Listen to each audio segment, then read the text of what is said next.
சமயபுரத்தம்மனை பத்தி இன்னும் ஒரு சின்ன ஒரு தகவல் வந்து நான் உங்ககிட்ட சொல்றதுக்கு அம்மனோட அருளால சொல்றேன்.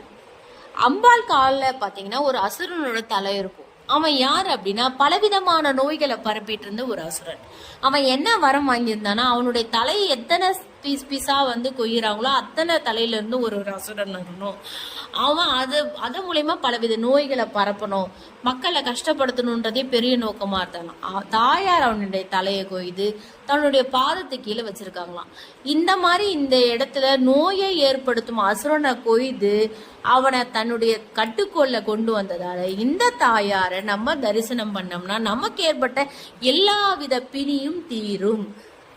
சமயபுரத்துக்கு போய் நாம தரிசனம் பண்ணும்போது தீராத வினையெல்லாம் தீரும், அம்மனோட அருள் கிடைக்கும், கண் பார்வை சரியாகும். ஏன்னா கண்ணபுரத்தாள்னு பேரு அம்மனுக்கு.